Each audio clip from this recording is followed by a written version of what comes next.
Welcome to Sartor TV. We're here with Valery Norton, VP of Talent Management at Broadridge Financial Solutions.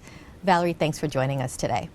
Start off by telling us a little bit about your role as VP of Talent Management at Broadridge Solutions. Sure.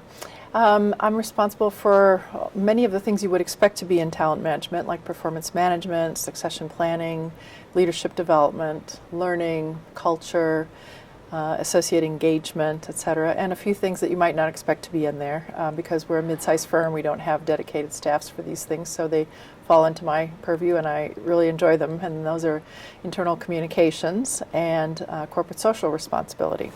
And as somebody who's managed several change initiatives throughout their career, what would you say has been some of the most challenging ones that you've managed? So one of my former places of employment was a major global banking and insurance firm, ING, and this was over a decade ago now, but it was a wonderful, complex change because the company was buying at that time banks and insurance companies around the world and integrating them into one brand. And it was really exciting times for the organization. We were trying to come together under one global, one ING. And so there was a lot of fun together working with marketing and internal communications to determine the brand positioning, to then determine how do we align the internal brand and culture to that global external brand, and then how do we customize that brand in each of the countries and geographies in which we worked to ensure that it was meaningful locally as well as globally. So very intriguing change. We got to, as I already mentioned, collaborate across functions, but we also collaborated a lot with each geography to customize the brand rollout for each of them. So there were global messages about how we wanted to be one ING, but then there were also local leadership being involved in communication about what it meant locally. And then there was a change management component, of course, to that as well. And a lot of work with our leadership team in implementing it and with the local HR team. So it was really fun. Any challenges that you faced in implementing such a large global program? Yeah, well, naturally, of course, you know, you have to get a lot of different kinds of people on board when you do something like that. So, you know, I always say you win them over one at a time. But, you know, absolutely critical, of course, is sponsorship at the very highest level. So you're not going to get anywhere without that.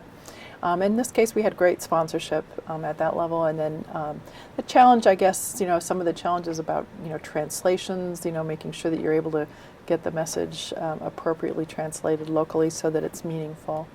That was a bit of a challenge. And I think, you know, everyone understands that things like this don't happen overnight, but one challenge is just spacing it out over time in a realistic way so that you have milestones and you can achieve those milestones over time. You can't snap your fingers and get 110,000 people to do something differently. So, broadly speaking, what would you say are some of the challenges in the types of change that organizations are trying to implement today? Can you just talk about some of the trends that you're seeing? Particularly in HR right now, I think we're faced with trying to understand how to use data and analytics better. So there's many challenges with that. In some cases, we don't have adequate information to maybe do everything we'd like to be able to do. So it's ensuring that we have access to the kinds of information that we need. I think another thing is having the HR business partners who are working with our client groups understanding the data well and being able to communicate in a consultative way with their clients about that. And then really knowing what questions to ask, and that's a matter, I think, of discovery. So I've talked with other companies that are doing this well, and they started with just like creating a series of questions that leaders might want to know about their businesses, and then going for the data that would support those questions rather than showering them with data, which can be overwhelming. So that's one I think that's most challenging in our field right now. Mm-hmm. And what processes have you used to assess change management initiatives and their impact? There's lots of great tools out there. So the particular change management methodology in which I was trained had lots of tools. One that we used was called a change impact analysis, where you would basically take an inventory of all of the major changes that are going on, and by major I mean it's significantly disruptive to the organization and to the people. And when we would do that, we'd then not just make a list, but look at all of the audiences or different groups that are impacted by that change. So it might be all associates, it might be first level managers, it might be senior leaders, it might be a particular department. So list all those audiences and then determine the degree of impact. And you can do something as simple as a high, medium, or low, or you can have numerical scales or whatever, but to try to understand the impact. So that's a way to sort of get a handle on what all of it is, your portfolio of change. Then you also need to figure out what it will take in terms of resources to get those changes done. And it's not just the resources of the people at the lowest level that are the targets of the change, but also the time and effort that it's going to take on the very senior-most leadership's part to sponsor all that change. And by sponsor, I mean they not only have to send out the note or put out the video that launches the program, but then they also have to be checking on it regularly. They have to be holding their leaders accountable for implementing it, and all of that takes time. And so estimating that time and then looking at all of the whole portfolio of change to say, can we really do all this? Because usually people sign up for too much. And so that's the tough decision making that then needs to take place at the senior leadership level about where do we draw the line of, there's a lot of really, really great things and then some good things and, less good things. So where do we draw the line in that wonderful pile of changes we'd like to make? And tough trade-offs have to be made sometimes, or sometimes you have to stretch things out in time because it's just too overwhelming for the organization all at once. How do you lead change when all the requirements might be unclear or the impact of change is unclear? I think the best way that I've seen is to break it into pieces because often when you're going through a massive change, say transformation of a whole function or even a whole company, like the one I was describing earlier, where it might be a multi-year, maybe a 3 to 5 year change. It's very hard to predict at the beginning where you're going to be. Even 2 years out is hard. So we always encourage people to break things down into pieces, maybe phase 1, phase 2, phase 3. And for now, all you can really get details on might be phase 1. It might be the first 6 or 12 months. And I would urge people to say, well, what do I want done at that point in time? And, some kind of milestones, and work backwards and build the milestones to get you there along multiple paths. And those paths would probably be people, processes, and technology. You can do it other ways, but those are 3 good groupings of change to put together.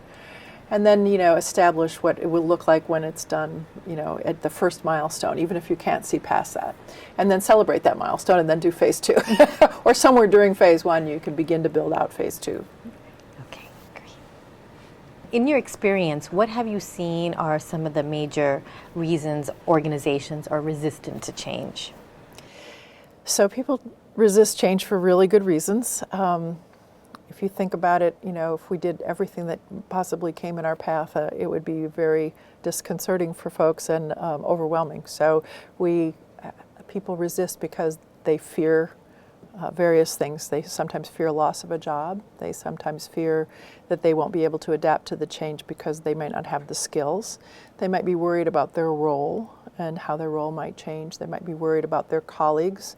There's a lot of things that people worry about. So I think usually an important thing early is to try to get all of that on the table and have senior leadership address it.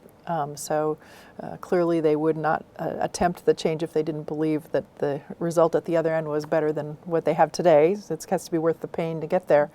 But to identify the what's in it for me for each of the various parties that's going to have to go through change. And then talk very frankly about, to the best of their ability. They can't always say everything and they don't always know everything that's going to happen, but to get the things out on the table that need to be addressed in terms of people's future. Often it involves a great deal of communication, multiple repetitions of things, and it often involves building skills because people need to be prepared for what it is they're going to be doing at the conclusion of this change. So how do organizations overcome resistance to change? A key component, of course, is sponsorship from the top. And sponsors not only have to make the resources available, but they also have to reinforce that on a daily basis throughout the change. So what that means is continuing communications throughout the change, addressing problems as they might come up or issues as they might come up, but also holding people accountable for the change. So I think that that's something that many people don't remember to do, and it's often what undermines it. The change in the long run is lack of accountability from the senior sponsor. So a real key here is the sponsorship has to be cascaded down through the organization. So at every level there has to be buy-in, because if you leave any group out, you potentially undermine your change. So what do leaders need to do to influence change and drive it forward? To influence change, I guess they have to be clear about what their vision for the desired state is. So at the most senior level, they're probably thinking 2, 3, 4, 5 years ahead, and maybe longer in some cases. So having that long-term vision, being able to explain that in clear language that people can understand, because again, it's the what's in it for me. People have to see what it means for their role to be operating in a new way in the future. So describing that future state, and then taking it back to the current state, because sometimes, especially if business is good right now, people don't feel any reason to change. So they have to be able to explain that, well, we really, in order to be here in 2, 3, 4 years, here's what we need to do now in order to prepare to get there. Otherwise, people say, well, it seems like things are going fine now. Why should I do anything differently? So I think those are some really key roles that the senior leadership has to play, is mostly defining the vision, the desired state, and then the clear path to get there. What strategies have you used to help promote diversity within the organization? So Broadridge is very committed to diversity, and even before I arrived, I've been there not quite 6 years at this point, they had established an executive diversity council, which is made up of our members of our executive committee and several people from the next layer as well. So we have a very diverse group in this council. And that group meets quarterly and reviews our metrics. So we look at representation at our senior-most levels and at the next layer down. And we have also implemented associate networks. So we've got 3 right now. We'll probably be building more over time. And those associate networks, like employee resource groups, help to engage folks across the organization. We've also put in place some talent mentorship and sponsorship programs over the years. We conducted a mentorship program for about 3 years, and we decided that we needed to get even a little bit more aggressive and have true sponsorship from our senior execs of the top talent that we wanted to move and develop into executive roles. So this year we've started with a talent sponsorship program, which so far is going very well. So that's very exciting. Those are some of the key components of our diversity program. Can you tell us more about the talent sponsorship program? Sure.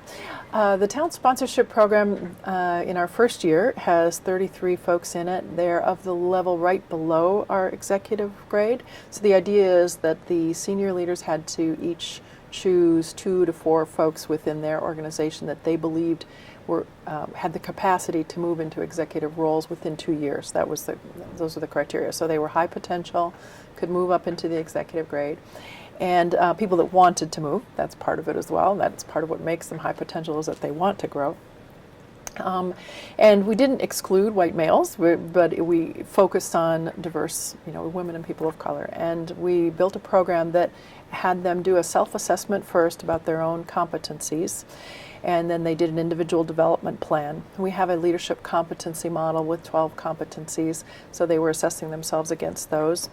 And then they identified the ones where they were strong and the ones where they would like to grow.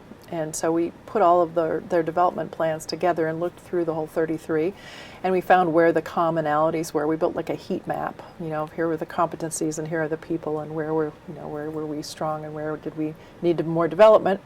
And so out of that we built 4 quarterly programs where all of the associates in this program will get together, and we'll bring in outside speakers and some of our other executives to talk with them about these topics. So for example, the first one was about building a business case. This falls under the leadership competency called, it has to do with business acumen, and they really wanted to know how to build a business case. So we brought in some people from our strategy team and our mergers and acquisitions team to talk with them about how we build business cases for the company. So that's just one little example. That's one part of the program. Then each of the senior leaders is meeting in pairs, actually. So I told you they'd have 2 to 4 people for each of them. So 2 of those leaders would get together, and we have a little group of 8 or so or 8 to 10 talent sponsorship folks, and they get together separately from the big meeting to talk about just things in their business unit or function that they might want to chat about. So it gives a little bit more of a chance for the senior leader to get to know the person on a personal level and understand them well enough to sponsor them for when opportunities might come up in the future. So those are some of the parts of the program. And then we'll continue to do updates to their individual development plans over time. And of course, their managers, their immediate managers are also involved. Mm-hmm. Okay, great. Tell us how you define a learning organization. So this is a challenging one. I think it's, many people have written books about this, so I'm not going to try to do the academic description, but I will tell you that what it means in our organization is an organization that's committed to continuous learning, that has it bred into its culture that we are always both a great organization and becoming a great organization. And our former president and COO often says that and has said it many times in meetings. So it's something I think people truly believe, that we all need to keep learning. And beyond that, I think it's making the resources available, and we can talk more about the specifics of how you do that. But I think it's fundamentally a cultural belief that we're not done improving. How do you build that culture of learning within your organization? So I think that that's constantly reinforced by the senior team. So in our case, we have some unique programs that we can talk about that reinforce that on a monthly basis and a yearly basis, and have for many, many years. So we have something called the Vision Team and Peer Group process, which is kind of a mouthful, and I've never seen anything like this anywhere else. Our former president and COO, who is now in the role of like our CIO for the organization. He had to retire from that other role because of his age, but still around and very active in this role. So he has for the last 21 years met 8 times a year for a half a day with a group of about 85 leaders from around the company, all levels. And that group is called the Vision Team, not because they're there to define the vision, but they're there as volunteers to help all managers continuously learn. So we spend that half day on a series of topics that they've defined. It's a Leaders as Teachers program, so actually each time we have one of these meetings, 2 of them facilitate, even though they're not facilitators naturally, we teach them facilitation, and then they run the program for that half day. Our former president and COO, now CIO, is also there and plays a very active role. From those, and this is global, by the way, so there are people on the phone from Canada, from the UK, from India, and they're participating actively over the phone. And then after these meetings, we have a boiled down version of that same content that they then lead a session on locally in their geography, their building, wherever around the world. So that's the peer group part of the Vision Team and peer group process. So their peer group meetings are about an hour to an hour and a half, and it's an opportunity to talk about that same content and to have an interactive dialogue and take stuff back to the Vision Team then. We also use this same medium for communicating key messages from the top on any topic, so key business messages, etc. But for the most part, it's used for leadership development. What's the response been? Oh, people love this. I mean, it's been going on for so long. It's very baked into the culture. That's an example of really an organization committing the time and ongoing resource to the process of learning. How do you define the right leaders to help you build this learning culture within the organization? What behaviors do you promote? So we built a leadership competency model about 5 years ago that is still serving us very well. If it comes to the point where it's out of date, we will update it, of course, but we look at it all the time. And when we built it, it was in light of our business strategy. So we worked together with our executive committee, including our CEO and all of his direct reports, and defined key competencies that we have now baked into every aspect of talent management. So it's in our performance management system, it's used in succession planning, we use it in the development of our leadership programs, it's baked into recruiting with interview questions, it's really throughout everything. And that has worked really well for us. The leadership competencies are not so different from anyone else's leadership competency models. I think someone did a study, I can't remember if it was Conference Board or someone else a while back, but they looked at about 100 leadership competency models, and 80% of them are the same. So I don't think our competency model is unique. I think what's important is that it's actually used, and that it's consistent throughout the world. Can you give us an example of some of the... Yeah, so actually one of the, this was one of the CEO's key behaviors. He asked that we include lead courageously. And that he is an entrepreneur, so it's fun to work in an organization with a founder leader because he has that entrepreneurial spirit. But he wants to ensure that everyone feels like they can courageously express themselves, so that might take lots of different shapes at different levels within the organization. We have the behaviors defined at individual contributor level, manager level, and then a senior leader level. We're not big enough to have, I know when I was at other organizations we've had 4 levels of behaviors defined, but 3 works fine for us. So those are all available to folks, those specific behavioral definitions, and when they're doing their performance planning or the development planning, they can look those up and they can say, oh, okay, in order to achieve that, which I really would like to develop, I need to go to this learning within our learning catalog, if you will, and we use Harvard Managed Mentor materials, and so they're all tied, between the leadership behaviors and the content, so that people can know what they need to develop. Okay. From a high level, what are some of your current learning goals for the organization? So right now, it's an exciting time for us. We're a financial technology outsourcing firm, so we have a very high percentage of our population is IT folks, about 40% of our population.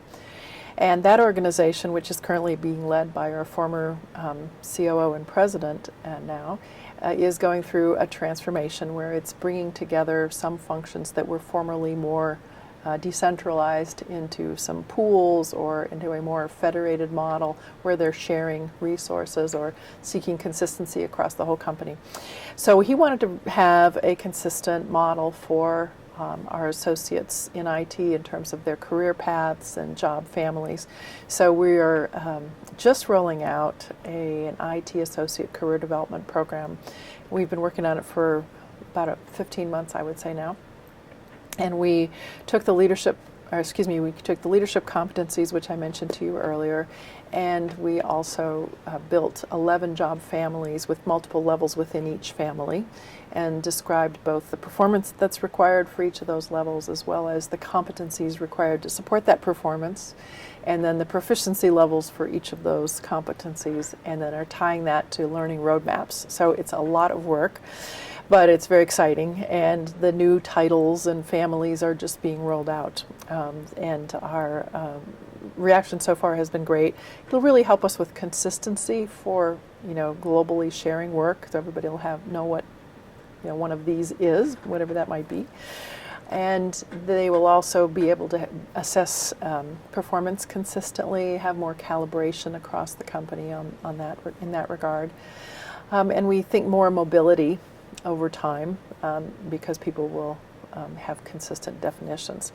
So we're very excited about it, and it gives also people an opportunity to pursue a purely technical career path if they want. So in order to get ahead, they don't have to be a manager of people, and not everybody in IT wants that.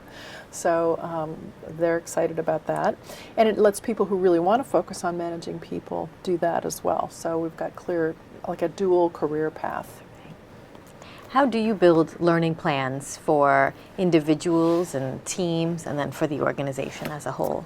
So for individuals, we've got the individual development plan. There's multiple ways to do that, but those are usually pretty straightforward. So what do you want to do, and what are your gaps, and what do you need to do to get there, and then here's the learning actions that you might take, and you can put time frames on those and all that and track it. So that's pretty straightforward, and we encourage everybody to do a development plan. We don't make it mandatory in this company. I grew up in IBM and it was pretty mandatory there, but we don't do that here. But we do give them a lot of support. So we have classes on how to do your development plan. We have lots of little toolkits, and it's so simple and cornerstone to do it yourself. You almost really don't need to take a class. You can just sign on and figure it out. So at an individual level, I would say that's what we do. At the next level, I would say, for example, I mentioned earlier the talent sponsorship program. We had a group of people, 33 people in that case, and we were looking for what are their needs as a group. And I told you how we had them each build their development plan, and then we looked for consistent, needs across there. That's a way we might do that for a group, to see, sort of do a heat map and see where are the gaps or where are the strengths in a group of people. At an organization level, we'll look at competencies that are coming up through our performance management system. So I mentioned to you earlier that our leadership competency model is baked into performance management. In performance management, when people are assessing themselves and when their managers are assessing them on their leadership competency levels, we'll be able to see where needs arise at a global level. What types of learning methods are you using for the organization, and what's effective, and how do you pick what's effective for your organization? So I would say it really depends on the individual need. So our developers and our learning team really look at what's needed for each particular situation. So I would say we probably use everything. We certainly use simulations. We just are building a new Leader of Leaders course, which is for middle managers, people who manage managers, and we're going to be using a simulation for that. We also have a program called the Talent Acceleration Program, which is for high potential middle managers or people who are about to become that. And those folks are involved in an action learning project, so that gives them the opportunity to work in teams across the organization on a real business project that was raised and sponsored by someone in maybe another part of the business. So action learning is certainly one that works well for us, and we've had great reaction to that, both from the sponsors of the projects as well as from the students. We use, all the traditional e-learning kinds of tools, testing. We have many folks that are interested in getting certified in various things. Because we're a relatively technical firm, we have a lot of folks that are project managers, for example, so we built out a whole project management curriculum that includes certifications and testing and all of that. Let's see, and classroom, of course. A lot of people just still like to be in the classroom, so there's really pretty much a bit of everything. And I would say, for every individual need, the custom things that come along, we probably use a combination of online and sometimes classroom, depending. How do you measure success of your learning and development programs? Is training tied to the bottom line? So because this organization believes so deeply in the service profit chain, and by that I mean they believe that if you invest in your associates and they stay very engaged, they take better care of your clients are happier, they buy more, and therefore your shareholders are happier, and it's a virtuous circle. That's the service profit chain. Not a new idea, been around for a long time, but really embedded into the culture. Because they believe so deeply in that, we often haven't had to prove, like many people have had to prove, to the bottom line. They just believe it because it's so much a part of the culture. That doesn't mean that we don't tell them our results, though, because we want to make sure that people are understanding the results of the investment. For some of our major courses, our entry-level new manager school, our talent acceleration program, our Leader of Leaders program, our talent sponsorship program, and other mentoring programs we've done, we follow up with the students a little bit down the road. So, of course, we do testing for some courses through the course of the course itself. Some things there's post-test, like the project management certification, and then some things don't really require as much testing. They're more awareness kinds of training, but there might be a little bit of light testing in an e-learning class, for example. But then we follow up with students down the road to see the impact on them in the workplace after 3 to 6 months, and we also talk to their managers in our especially in our leadership development programs.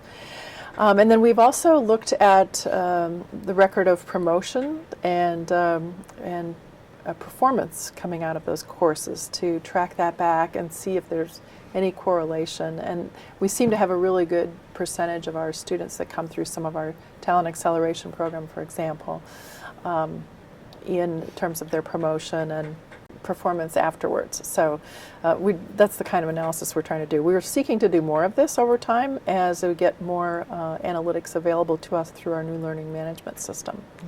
You've been overseeing Broadridge's learning and development for the last few years. Any changes that you've made to the program since you've been around? It's been about 5.5 years, and I would say every year we add a little something new, and we look back to ensure that something doesn't need to be changed, of course, and if it does, we will update it. But we started with the leadership competency model first and put that in place and then built everything off of that. The first course we built, which was New Manager School, was the most needed because our frontline leaders, this company broke off from ADP about 8 years ago, and when it came into its own as an independent company, it didn't bring with it any training programs. So we really had sort of a backlog of need when I arrived, and so we built the New Manager School first. That's been going very well. We continue to update it, but it includes a lot of leaders as teachers as well. We bring in line leaders to talk about our business to our new frontline managers. Then we added one for people who weren't new anymore, but they were frontline leaders. So there were people that had been around for a while but had never had the opportunity to have training as managers. And we called that Deep Blue. Blue stands for Broadridge Leaders University. So Deep Blue is some frontline leader content that would be in New Manager School, but recognizing that these folks are experienced. Then we added our talent acceleration program for our high potentials the next year, and now we're adding middle manager school, and we just added the talent sponsorship program. So each year we're kind of layering on and moving up the food chain, if you will, to higher and higher level needs. For executive education, we often use outside courses from major universities that we collaborate with. Okay, great. How has technology and the globalization of business changed the way things work in a learning organization? I would say, we're pretty used to that now. The organization operates very globally and fluidly, so people are always moving around. In any week, I'm in multiple locations, and everybody else is too. So we're accustomed to working, using webinars a lot. Many people on my team are doing that all the time. We do have some in-person courses, of course, and we find value in letting people meet one another from time to time. Many of our courses that are global, these leadership development courses that I've mentioned, they'll have an in-person kickoff and an in-person graduation 9 months later or 6 months later, depending on the course. And in between, all the meetings are webinars or phone calls, that kind of thing. I think we've probably started to use a little bit more online testing. That might be something that's grown over the last few years. But for the most part, we were kind of already there. I mentioned to you earlier our vision team and peer group process, which takes advantage of, using phone lines, working with India. The folks in India sometimes, because of course of the different time of day, they will be with us in the early part of the day, and then as the day goes on, they'll break off and maybe they'll have a dinner meeting and then go home. And they'll, our schedules are slightly altered, but we have places where we overlap so that people still get the sense of being together for part of the program. Okay. Can you talk a little bit more about some of the technology and the systems that you use to deliver training? Sure. I mentioned earlier that we use Cornerstone. We call it Broadridge University, and it's new to us. We just put it in October. We're delighted with its capabilities and ease of use. We've loaded in there all of our compliance training as well. We have, because of the nature of our business, being financial services, we have a lot of regulatory things where we've got to ensure that everyone knows about certain things and has to sign off on courses, etc. So we have all of those in there. We use Skillsoft, so we have a vast array of courses, books 24/7. We use Harvard Managed Mentor, and all of that is online. So a lot is available to people anywhere, anytime which is great. We also, I mentioned earlier, we use Workday. Workday is our HR information system of record, and we pass some information back and forth between those two systems so that we can ensure that we can get all of it whenever we need it, and that updates regularly. So that's been quite smooth. We only put Workday in about a year and a half ago. So far so good, but we would like to do more sophisticated reporting and development of dashboards over time. So now we're beginning to look at what we're calling leadership analytics and basically beginning to compare, for example, scores for managers or groups that on their associate survey, where we're looking at their engagement levels and comparing that with how are those same managers doing in terms of building individual development plans for their teams? How many courses are their teams taking versus other teams? So we're trying to draw correlations and just see what patterns there might be in those sorts of data, as well as promotion data, performance data, pay data, that kind of thing. So seeing how are all these items connected to one another, because we believe they are connected, but now we begin to have the data to do those analytics. Yeah. Does that answer your question? Yes. Okay. Yeah, interesting. How much of training and learning has to be adapted for the different generations that are in the workforce? You've got your baby boomers, your Gen X, your Gen Y. Is that something you have to be mindful of, or is it already incorporated into training? How do you address that? I would say it's already incorporated. I think we strive to keep it really fresh. We have a wonderful development team, and we have some learning developers in India as well. Our average age of our population in India is 27. So side benefit, we get a youthful view, which is great as they begin to do our development. We keep looking at our e-learning courses and having our India team help us to refresh them. And so that's one perspective on how it continues to change. We also ask for a lot of input from participants. So every time we do a course, we ask for feedback about what can we do better, and that helps us to keep it refreshed. And then we also get feedback through other surveys. So we do the Great Place to Work survey, we do Best Companies New York survey, we do other surveys in other parts of the world. And many of those have components about learning. And we get a fresh view of associates' thoughts on that. So we use a lot of different methods of feedback to make sure we keep it fresh. I would say, though, that it's not, I don't think I'm aiming anything differently by generation. I think everybody in a high-tech company, is interested in getting data and getting their courses in a similar way. So, but the need for continuing use of classroom, I think, crosses generations as well. People of all ages seem to still want to meet one another in person from time to time. So, yeah, that's interesting. What would you say has been the most significant change in the way organizational learning takes place in the industry since you've been around? And that's a long time. So do you mean like way back, like 30 years back? Yes, some of the biggest changes that you've seen. The most significant, certainly, if you go back that far, most impactful change. Yeah, I would say e-learning. But it's old news. But certainly from the very beginning. So I grew up in IBM, and everything was classroom at the very beginning, and then there were all sorts of other media that eventually. IBM was quite aggressive, of course, in using various alternatives. But I would say that's probably the biggest shift over the period of my whole career. And then I think some of the more interesting, more recent things are use of simulations, use of gaming. We're certainly trying to take advantage of all that because it's just more fun and engaging. Even in the most boring content of compliance things that one must do, we try to make it a little bit fun so that the person is engaged and wants to truly pay attention to what it is, not just click through the course. They really want to learn it. Can you give us an example of how you use simulation to maybe make some materials more interesting? So I just mentioned earlier our Leader of Leaders course that we're just building. So we did a pilot of that a few months back, and we used an outside firm that helped us with this. But the simulation it's like a board game that everybody plays a role. You work in small teams, and you're running a company basically, and each of you is maybe the role of a CFO or a chief marketing officer or whatever. You're running different departments, and you have to make choices as a team about it really is aimed at building general management skills. So it helps you to look at things with a broad perspective as you're part of a senior team.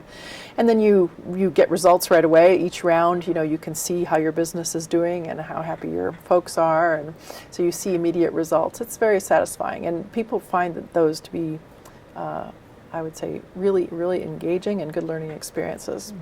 Okay, great. Do you find that there's a skills gap issue when you're hiring for the industry? And here by the industry, are you referring to learning, or are you referring to our industry in financial services? In financial services.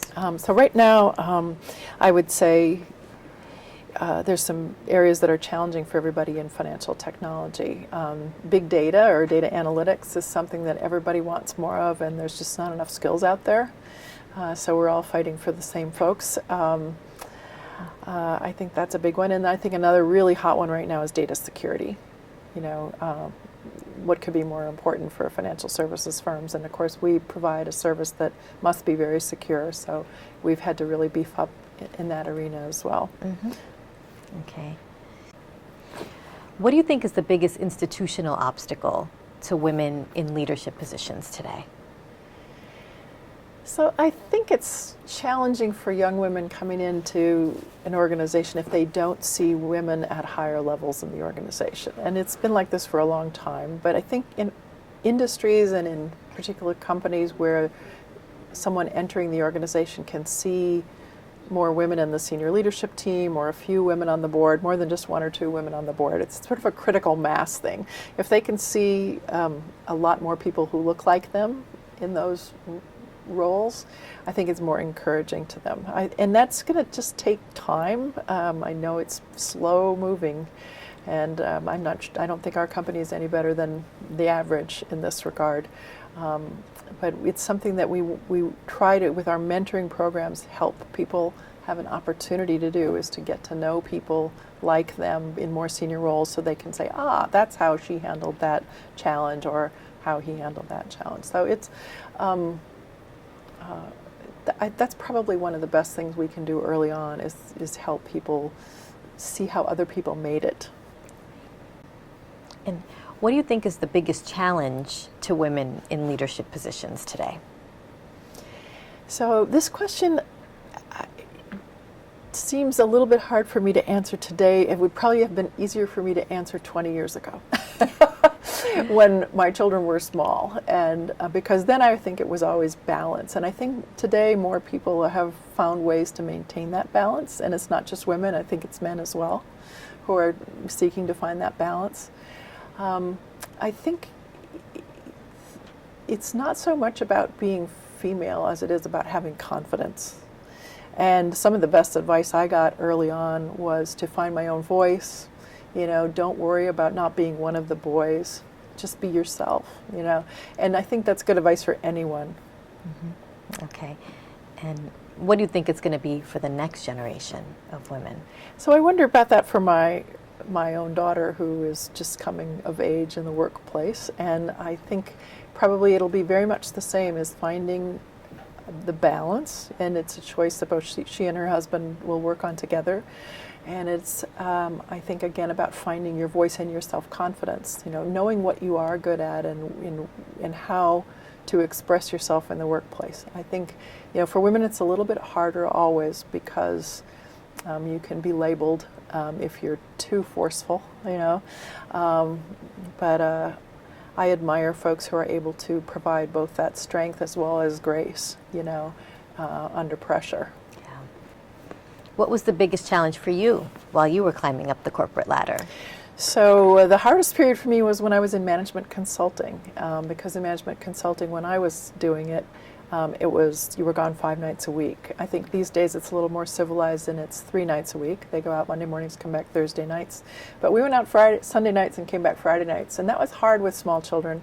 But I had a nanny, and I had an understanding husband, and it worked out. But it was a tough lifestyle, and I did it for 8 years. I'm really glad I did it. Don't regret a day of it. And my kids are very strong adults, but that was probably the hardest thing. And what woman inspires you, and why?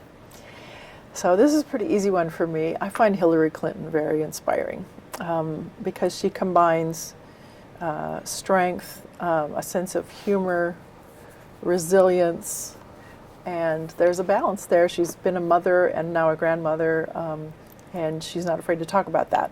And so I think she's proven that she can bounce back from a lot, and I admire that. And she's a straight talker, So yes, she's my favorite. Okay. Do you think women can have it all? Family and a successful career? Yes, I do. So I was thinking about this recently. I was in a conversation with someone about having to be the only woman in the room. Because there are many times in my career early on when there were 20 guys in the room and I was the only woman there. And there's a lot of responsibility in that, feeling like you have to represent the whole female side of the equation. But there was one situation in which I was there, and there was an older woman in the room who was of a generation before me, and really only 10 years before me. Women kind of had to give it up, they had to give up some of the personal side of their life to be successful at work. And I'm on the very leading edge of women that could, quote unquote, have it all. So I feel very blessed that I came into the workforce at a time when you were able to do that. The way I was able to do that was, as I mentioned earlier, having an understanding husband and a great nanny and some great kids, But that I do believe, and I always believed from the very beginning, that I could have it all. Now, of course, there's trade-offs. There are choices that we make that are challenging throughout that, but it's true for men as well. They make choices. And what role did mentors have in shaping your career and your life decisions? So I never really had one person that I would call a mentor, but I have had people who've given me bits of good advice along the way. And some of the pieces of good advice were, don't try to be one of the boys. This was given to me by a male, actually a Marine, which was great. Just be you, which is great advice. I got advice from a woman. I sought out, when I was a young IBMer, a woman who was a branch manager who was married and had a child. And this was a long, long time ago when that was very rare. And I only found one in the whole United States, and I came here to New York to meet with her. I asked her for a little bit of her time, and she gave me a lot of time, very generously. And she said a few things that I will never forget. She said, marry someone who is in a different field from you so you're not competing for jobs. Stay in big cities so that you both have a lot of opportunity for career development without getting in each other's way. Have a great nanny. I immediately took that advice. And wait until you've achieved your first level of management before you have your first child, so they know that they can take you seriously. Now that's kind of dated perhaps, but at the time I tried to take all of her advice. Ended up being pregnant with my first child when I got my first management job. I was actually, God bless IBM, gave me the job when I was 7 months pregnant. So I became a manager and I became a mother within a couple of months. But that was great advice. Other great advice I've gotten later in life was, don't get too narrow too early. Express opportunities, look for opportunities to check out the various things you might be interested in, because if you go too narrow too early, you'll never find out. So that's advice I've given to a lot of other people too, to stay broad for a while and check out a lot of different things. And then later, some great advice about finding your own voice. As a leader, don't be afraid to have an opinion. You have experience, you can express your opinion. What advice do you give to people today who are looking to build their careers? So many of those same things, because maybe not exactly the advice that the woman branch manager gave to me, but some of that's still good. The advice about staying broad, I've given that to many people who, especially in our field, in the talent management field, there are a lot of niches. And you can, go down one of those niches and never be able to really come out if you get too far down it. And that's okay if you love it. But I do try to advise a lot of younger folks that are getting into the field to check out a lot of different things, because it's very interesting to do the job that I do with talent management. It's got a lot of parts, and you can kind of build those up one at a time and expand out from a center. You could start from learning and learn more of those pieces over time and really become more broadly valuable to the organization. How do you manage differently in times of crisis? Well, in times of crisis, people usually want more direction. There's not as much time to go out and gather a lot of different opinions, and I do tend to be a very inclusive decision maker. But when things are really urgent, sometimes people like to be told, so you have to adapt. Still try to be very respectful of different perspectives, but really people want a lot of guidance during an emergency.